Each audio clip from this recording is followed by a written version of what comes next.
പിന്നെ ഒരു തവണ പ്രതികരിച്ചാൽ ആളുകൾ നമ്മൾ ചോദിക്കുന്നത് പുതിയൊന്നും കണ്ടില്ലല്ലോ എന്ന് പറഞ്ഞാൽ ഇത് നമ്മൾ ചെയ്യേണ്ട ഒരു കാര്യമായിട്ട് മറ്റേ സിനിമയ്ക്കകത്ത് ചോദിച്ചാൽ പുരുഷന് ഇപ്പൊ യുദ്ധമൊന്നും ഇല്ല എന്ന് ചോദിച്ചതുപോലെ ഇപ്പൊ യുദ്ധമൊന്നും ഇല്ല എന്നുള്ളതാണ് നാട്ടുകാർ നമ്മളോട് ചോദിക്കും, കാണുന്നവരൊക്കെ.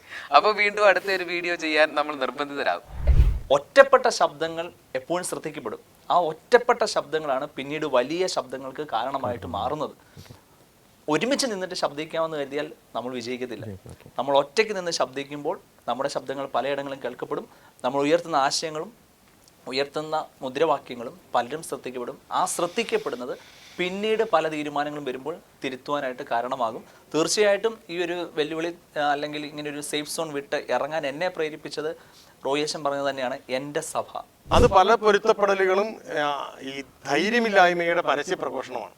അതുകൊണ്ട് എവിടെയൊക്കെ വിശ്വാസമാണെന്നും വിശ്വാസത്തിനെതിരെ പറയുന്ന താങ്കൾ പറയുന്നത് തെറ്റാണ് എന്നും എവിടെയൊക്കെ ആരൊക്കെ പറഞ്ഞിട്ടുണ്ടോ അവിടെയൊക്കെയാണ് സഭ വളർന്നിട്ടുള്ളത്. അതുകൊണ്ട് നമ്മൾ പ്രതിഷേധിക്കണം എന്നുള്ളത് വിശ്വാസിയുടെ സ്വാഭാവികമായ ശരീരഭാഷയാണ്.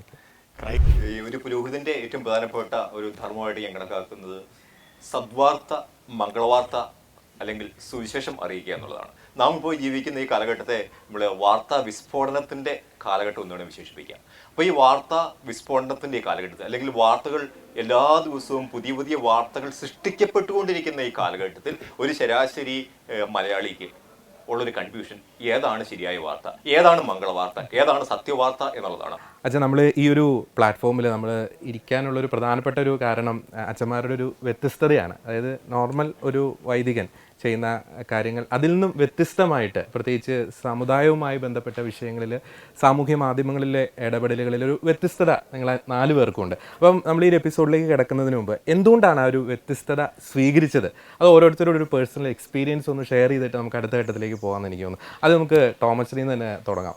അച്ഛൻ്റെ എനിക്ക് തോന്നുന്നു ഏറ്റവും ആദ്യത്തെ ഒരു വീഡിയോ വൈറലായത് പ്രത്യേകിച്ച് ഈശോ സിനിമയായിട്ട് ബന്ധപ്പെട്ട് ഇപ്പോഴും ഓർക്കുന്നുണ്ട്. ഞാനൊരു കഥ സൊല്ലട്ടുമ അങ്ങനെ ഒരു ടൈറ്റിലിൽ ഇറങ്ങിയൊരു വീഡിയോ വലിയ രീതിയിൽ വൈറലായിരുന്നു. പിന്നെ അതിനുശേഷം ആ സിനിമയുമായി ബന്ധപ്പെട്ട് വലിയ രീതിയിലുള്ള വിവാദങ്ങളും കൃത്യമായിട്ടുള്ള ചർച്ചകളും ഒക്കെ നടന്നിരുന്നു. ഒപ്പം അച്ഛൻ്റെ പല വീഡിയോസും പല സമുദായവുമായി ബന്ധപ്പെട്ട പല വിഷയങ്ങൾക്കും ഒരു ചർച്ചയ്ക്ക് തുടക്കമിടാൻ കാരണമായിട്ടുണ്ട്. എന്തുകൊണ്ടാണ് അച്ഛൻ ഈ ഒരു പ്രതികരണം, ഒരു ചോരത്തലപ്പോട് കൂടിയുള്ളൊരു പ്രതികരണത്തിന് അത് സ്റ്റാർട്ട് ചെയ്തത്? പ്രത്യേകിച്ച് അച്ഛൻ റോമിലൊക്കെ പഠിക്കാൻ പോയിരുന്നു, സേഫായിട്ടുള്ള ഒരു വൈദിക ജീവിതം, ഒരു കംഫർട്ട് സോൺ ഉണ്ടായിരുന്നു. പക്ഷേ അതിനപ്പുറത്തേക്ക് മാറി ചിന്തിച്ചു. എന്തുകൊണ്ടാണ് സംഭവിച്ചത്? ശരിക്കും റോമിലൊക്കെ പഠിക്കുന്ന സമയത്ത് നമ്മുടെ കേരള സഭയിൽ പ്രതികരിക്കുന്ന പല അച്ഛന്മാരും ഉണ്ടായിരുന്നു. അപ്പോഴൊക്കെ ചിലപ്പോൾ ഞാനും ഇങ്ങനെയൊക്കെ പറയേണ്ടതുണ്ടോ എന്ന് സംസാരിക്കുന്ന ഒരു ചിന്ത എൻ്റെ മനസ്സിലുണ്ടായിരുന്നു. അപ്പോൾ ഞാൻ എങ്ങനെ ഇതിലേക്ക് വന്നു എന്ന് ചോദിച്ചാൽ, നമ്മൾ കേട്ടിട്ടുള്ള ഒരു സാധാരണ തമാശയാണ്. വെള്ളത്തിൽ ഒരാൾ മുങ്ങിത്താഴാൻ തുടങ്ങുന്നു, ഒരുത്തൻ എടുത്തിയാടി അയാളെ പൊക്കിയെടുത്തു. അപ്പോൾ നാട്ടുകാരെല്ലാം അയാളെ അഭിനന്ദിക്കുകയാണ്, നിന്റെ ധൈര്യം ഭയങ്കരമാണ്. അപ്പോൾ അവൻ ചോദിക്കുകയാണ് തിരിഞ്ഞിട്ട്, ഏതവനാടാ എന്നെ തള്ളിയിട്ടത് എന്ന് പറഞ്ഞ പോലെ ഇത് ഈ പ്രതികരണമോ കാര്യങ്ങളൊക്കെ ഇതൊന്നും ഡെലിബറേറ്റ് ആയിട്ട് നമ്മൾ ചെയ്യണം എന്ന് തോന്നിയിട്ട് അങ്ങനെ വന്നതല്ല. ചില സാഹചര്യങ്ങളിൽ അങ്ങനെ ചില ഇടപെടലുകൾ നടത്തിപ്പോയി. പിന്നെ ഒരു തവണ പ്രതികരിച്ചാൽ ആളുകൾ നമ്മൾ ചോദിക്കുന്നത് പുതിയൊന്നും കണ്ടില്ലല്ലോ എന്ന് പറഞ്ഞാൽ ഇത് നമ്മൾ ചെയ്യേണ്ട ഒരു കാര്യമായിട്ട് മറ്റേ സിനിമയ്ക്കകത്ത് ചോദിച്ചാൽ പുരുഷന് ഇപ്പൊ യുദ്ധമൊന്നും ഇല്ല എന്ന് ചോദിച്ചതുപോലെ ഇപ്പൊ യുദ്ധമൊന്നും ഇല്ല എന്നുള്ളതാണ് നാട്ടുകാർ നമ്മളോട് ചോദിക്കും, കാണുന്നവരൊക്കെ.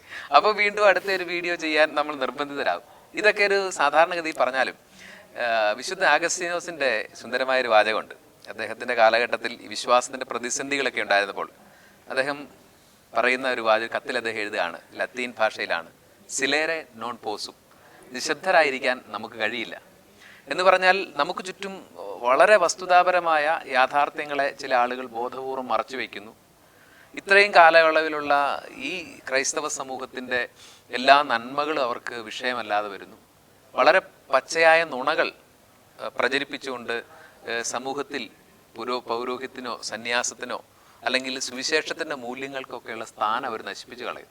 അപ്പോൾ ആഗസ്തീനോസിൻ്റെ ആ ചോദ്യമാണ്, സിലേറെ നോൺ പോസും, നിശബ്ദരായിരിക്കാൻ നമുക്ക് കഴിയില്ല. ഇപ്പോൾ നമ്മൾ നിശബ്ദരായിരുന്നാൽ, ഈ അസത്യങ്ങളുടെ ഒരു ഘോഷയാത്ര കണ്ട് നമ്മൾ നിശബ്ദരായിരുന്നാൽ, വരുന്ന തലമുറ നമ്മളെ വിളിക്കാൻ പോകുന്നത് ചരിത്രത്തിലെ ഏറ്റവും ഭീരുക്കളായ ആളുകളെന്നുള്ളതാണ്. അപ്പോൾ അങ്ങനെ ഒരു ഭീരുത്വത്തെ നമുക്ക് സഹിക്കാൻ പറ്റാത്തതുകൊണ്ടാണ് പലപ്പോഴും ഇങ്ങനെയുള്ള പ്രതികരണങ്ങളിലൂടെ ഈ നമ്മൾ നിശബ്ദതയെ ഭേദിക്കാനായിട്ട് കാരണമായിട്ടുള്ളത്?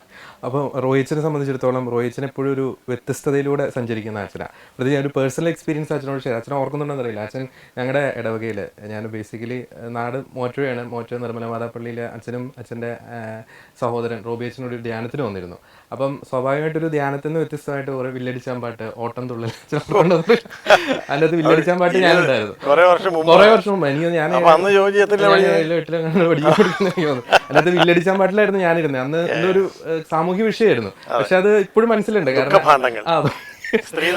അതെ അതുമായിട്ട് ബന്ധപ്പെട്ട എന്നൊരു സബ്ജക്റ്റ് ആയിരുന്നു ഓട്ടം തുള്ളൽ. അതോടൊപ്പം തന്നെ ഈ തെരുവ് നാടകം ഭയങ്കര എക്സ്പീരിയൻസ് ആയിരുന്നു ഇടവകയിൽ. അതുപോലെ തന്നെ ഇപ്പോഴും അച്ഛൻ പല പ്രതികരണങ്ങളിലും, നമ്മൾ ഷെക്കേന ഡിബേറ്റിൽ തന്നെ അച്ഛൻ ഓർത്തിരിക്കുന്ന ഒരു പ്രതികരണമുണ്ട്. ബൈബിൾ കത്തിച്ച സംഭവവുമായി ബന്ധപ്പെട്ട് മുസ്തഫ ഡോൺ വറി മുസ്തഫ, പെട്ടെന്നായിരിക്കും അച്ഛൻ്റെ ഓരോ വാക്കുകൾ ഇങ്ങനെ തന്നെ. അച്ഛൻ എന്തുകൊണ്ടാണ് വെച്ചാൽ ഞാൻ ടോമസിനോട് ചോദിച്ചതുപോലെ ഒരു വ്യത്യസ്തതയിലേക്ക് വരാനുള്ളൊരു കാരണം? വ്യത്യസ്തത എന്ന് പറയുമ്പോഴേ നമുക്ക് സഭയോടുള്ള നമ്മുടെ ഒരു കാഴ്ചപ്പാട് എന്താണെന്ന് പറയുന്നത്, എൻ്റെ സഭ എന്ന് പറഞ്ഞാൽ അത് ഏതാണ്? അടിസ്ഥാനപരമായി ഞാനൊരു കത്തോലിക്ക സഭ അംഗമാണ്. ക്രിസ്തുവിൽ വിശ്വസിക്കുന്ന വിവിധ സഭാ സമൂഹങ്ങളിൽ ശ്ലൈഹിക പൈതൃകത്താൽ അനുഗ്രഹീതമായ കത്തോലിക്ക സഭയിൽ അംഗമായി ജനിക്കാൻ കഴിഞ്ഞു എന്നുള്ള ഒരു വലിയ അനുഗ്രഹമായിട്ടാണ് ഞാൻ കരുതുന്നത്. അപ്പോൾ എൻ്റെ സഭയാണ് കത്തോലിക്ക സഭ. കത്തോലിക്ക സഭയിൽ കേരളത്തിലുണ്ടായ അല്ലെ ഭാരതത്തിലുണ്ടായ ആദ്യത്തെ സന്യാസ സഭയാണ് ഞങ്ങൾ രണ്ടുപേരും അംഗമായിരിക്കുന്ന CMI സഭ.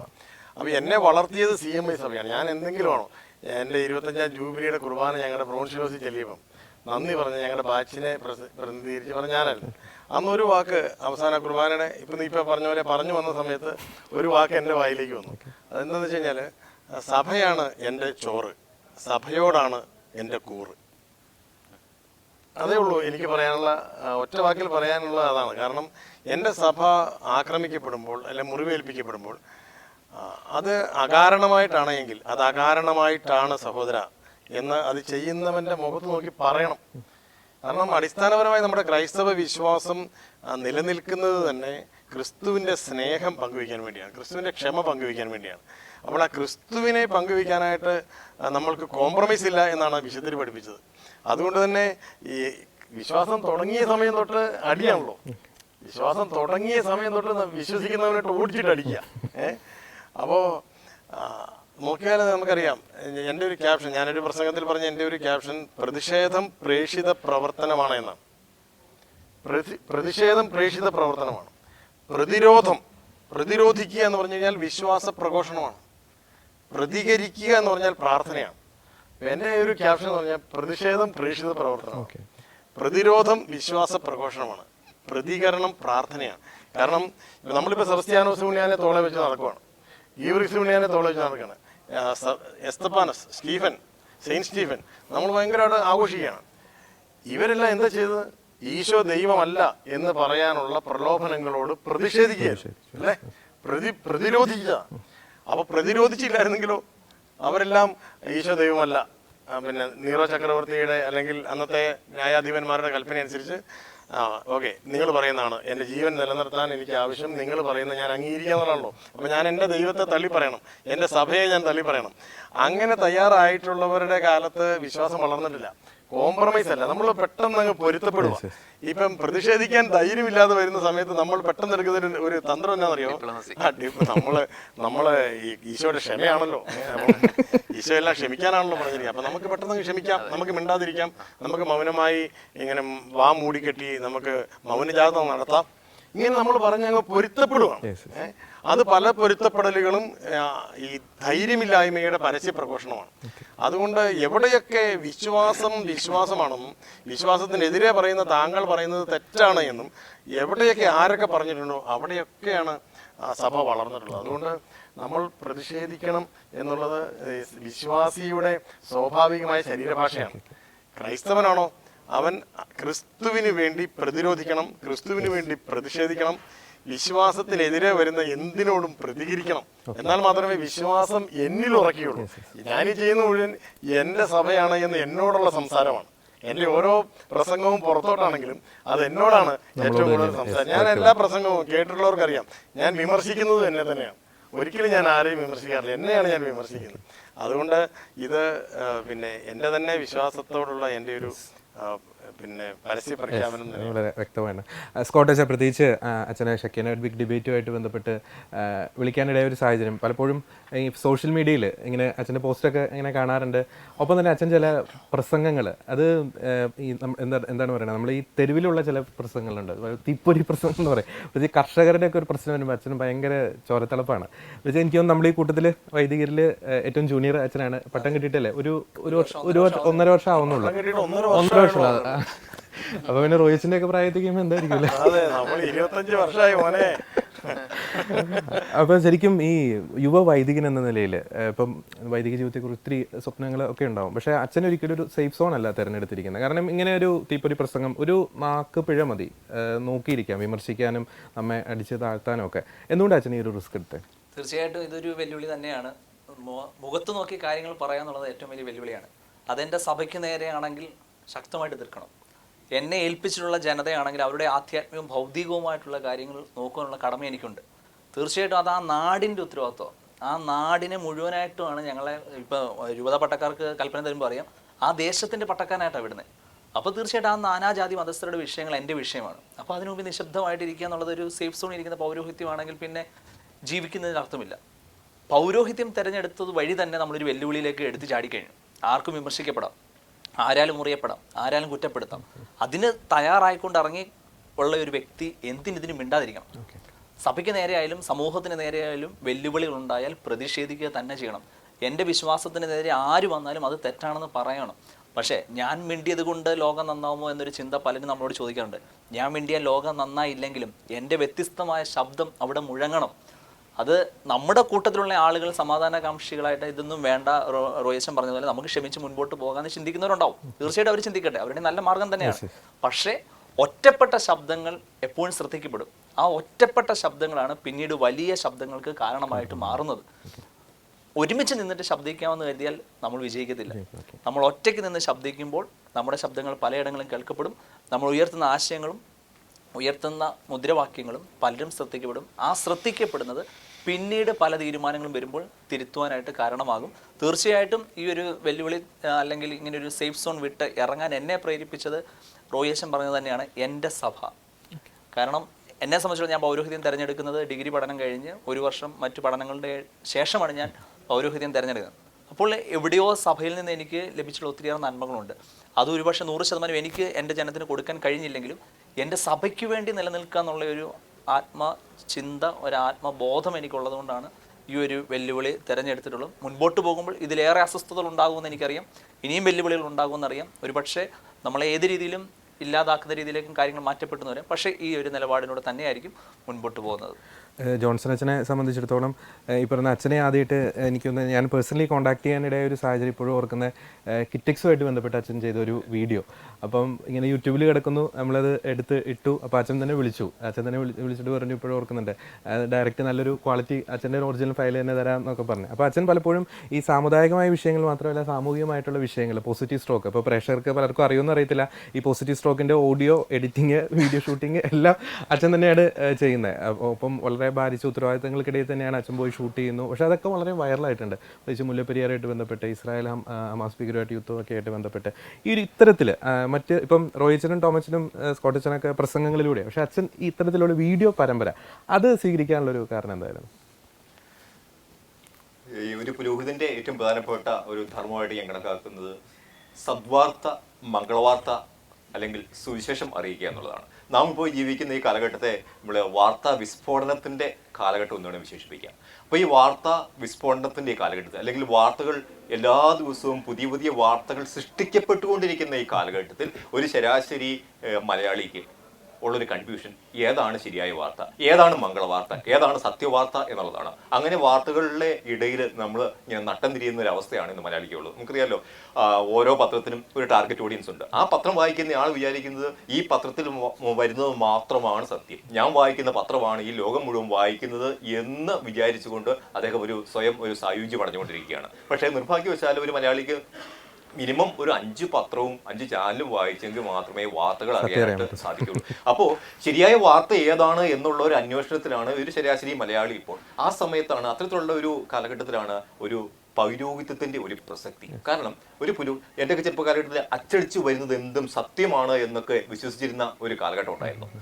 ഇപ്പോൾ ഞങ്ങൾ കേട്ടിരിക്കുന്ന ഈ വെള്ള വസ്ത്രത്തിനുള്ളിൽ ഈ ഒരു പുരോഹിതൻ നുണ പറയില്ല എന്നുള്ളൊരു സങ്കല്പം ഇപ്പോഴും പൊതുസമൂഹത്തിന് ഉണ്ട്. അതുകൊണ്ട് ഒരു പുരോഹിതൻ പറയുന്നത് സത്യമാണ് എന്ന് വിശ്വസിക്കുന്ന ഒരു നല്ലൊരു ഒരു കാലഘട്ടത്തിലാണ് നമ്മളിപ്പോൾ ജീവിച്ചുകൊണ്ടിരിക്കുന്നത്.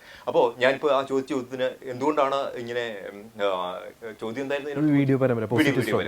അപ്പോൾ ഞാൻ പറഞ്ഞത്, നമ്മളൊരു വാർത്തയെ അവതരിപ്പിക്കുമ്പോഴേക്കും ഇത് പ്രിന്റ് മീഡിയയുടെ കാലഘട്ടമല്ല, പ്രിന്റ് മീഡിയ പിന്നെ ദൃശ്യമാധ്യമങ്ങൾ ഏറ്റെടുത്തു. ഇതിനെല്ലാം കൂടെ ഒരു സങ്കലനം വരുമ്പോഴേക്കും നമുക്ക് തീർച്ചയായിട്ടും ഇപ്പം ഒരു റിട്ടൺ അല്ലെങ്കിൽ ഒരു പ്രിന്റ് മീഡിയയിലാണെങ്കിൽ നമുക്ക് അതിനകത്ത് വിഷ്വൽസ് കാണിക്കാനാവില്ല. അതേസമയം ഒരു ഇതുപോലുള്ള ഒരു എല്ലാത്തിൻ്റെയും കൂടെ ഒരു മിശ്രണം, അത് ശബ്ദമുണ്ട്, ഓഡിയോയുണ്ട്, വീഡിയോയുണ്ട്, മ്യൂസിക് ഉണ്ട്, ഇതെല്ലാം കൂടെ കിട്ടി കഴിയുമ്പോഴത്തേക്ക് നമ്മുടെ ഇന്ദ്രിയങ്ങളെല്ലാം ഇതിലേക്ക് തുറന്നിരിക്കുകയാണ്. അതുകൊണ്ട് ഇത്തരത്തിലുള്ള ഒരു മൾട്ടി മീഡിയ പോസിബിലിറ്റി വാർത്താവതരണത്തിൽ കൊണ്ടുവന്നിട്ടുണ്ടെങ്കിൽ അതിന് കൂടുതൽ സ്വീകാര്യത ഉണ്ടാകും എന്ന് എനിക്ക് തോന്നി. പ്രത്യേകിച്ച് ഒരു വൈദികനാണെങ്കിൽ അതിനൊക്കെ ഉപരിയായിട്ട് എനിക്കിതൊരു ഹോബി ആയിരുന്നു. അതുകൊണ്ട് അതായത് നമ്മൾ വീഡിയോ എഡിറ്റിംഗ് മറ്റു പരിപാടികളൊക്കെ നമ്മൾ ചെയ്തുകൊണ്ടിരുന്നെങ്കിൽ മറന്നുപോകും. അതുകൊണ്ട് മറക്കാതിരിക്കാനായിട്ട് ഇത് ഒരു കാരണമാക്കി എന്നത് മാത്രമല്ല. അത് മാത്രമല്ല, പിന്നെ ഞങ്ങള് ഒരുമിച്ച് വളർന്നവരാണല്ലോ സഭയില്. ഞാൻ എപ്പോഴും പാലപ്പള്ളിയോട് പറയുന്ന ഒരു കാര്യമാണ്, അദ്ദേഹത്തിന്റെ ഈ ആർട്ടിസ്റ്റിക് ടാലന്റ്. അദ്ദേഹം നല്ലൊരു ആർട്ടിസ്റ്റാണ്. ഇപ്പം ജോർജ് ആദ്യം പറഞ്ഞ ആ ഒരു പിന്നെ തെരുവ് നാടകത്തിന്റെ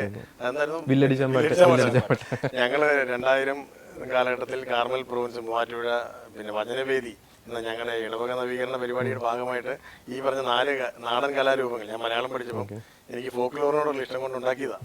ഞങ്ങൾ തന്നെ എഴുതി, ഞങ്ങൾ തന്നെ ചെയ്തതാണ്. അപ്പൊ അതിന്റെ ബാനർ ചെയ്യുന്നത് പാലപ്പള്ളിയാണ്. വെറും കൈ കൊണ്ട് എഴുതുക. എത്ര മനോഹരമായ കൈയക്ഷരം അറിയാം. അപ്പൊ അദ്ദേഹത്തിന് ഒരു ആർട്ടിസ്റ്റിക് ടാലന്റ് ഉള്ളിലുണ്ട്. ഇപ്പൊ ഞാനിത് പറയാൻ കാരണം ഇവിടെ ഇരിക്കുന്ന ഞങ്ങൾക്ക് മാത്രമല്ല, ഇപ്പൊ ഞങ്ങളെ കേട്ടുകൊണ്ടിരിക്കുന്ന എല്ലാ പ്രേക്ഷകർക്കും ഏതെങ്കിലും ഒരു വൈദികനെ പരിചയമുണ്ട്. ഇപ്പം എത്രയോ വൈദികര് അവർക്ക് ജന്മസിദ്ധമായ നിരവധി കഴിവുകളുണ്ട്. വൈദികനായി എന്ന് വിചാരിച്ച് ഒരിക്കലും ഒരു സർഗവാസനയും ദൈവം നൽകിയ ഒരു കഴിവും അത് ഇല്ലാതെയാകുന്നില്ലെന്ന് മാത്രമല്ല, അത് നമുക്ക് നമ്മുടെ സഭയ്ക്ക് വേണ്ടിയും സമുദായത്തിന് വേണ്ടിയും സമൂഹത്തിന് വേണ്ടിയും നമുക്കത് ഏറ്റവും ആകർഷകമായിട്ട് അവതരിപ്പിക്കാം. അതിന്റെ ഒരു നല്ല ഉദാഹരണമാണ് പാലപ്പള്ളി. ശബ്ദവും മനോഹരമായ ഒരു അവതരണം. നമ്മുടെ ഒരു വിഷയം, നമ്മുടെ ഈ വൈദികർ കാലത്തിനൊത്ത് മാറേണ്ടതിന്റെ ഒരു ആവശ്യകത അതായിരുന്നു. അല്ലെങ്കിൽ ഒരു ഇൻട്രൊഡക്ഷൻ ആയിട്ടായിരുന്നു നമ്മൾ 4 വൈദികരുടെയും ഒരു വളരെ പ്രചോദനം നൽകുന്ന ഒരു എക്സ്പീരിയൻസ് ആയിരുന്നു. തീർച്ചയായിട്ടും കേൾക്കുന്ന വൈദികർക്കും ഒപ്പം തന്നെ അൽമായ വിശ്വാസികൾ ഈ പറയുന്ന ഒരു എക്സ്പീരിയൻസ് വളരെ പ്രചോദനമാകട്ടെ എന്ന് നമുക്ക് ആശംസിക്കാം.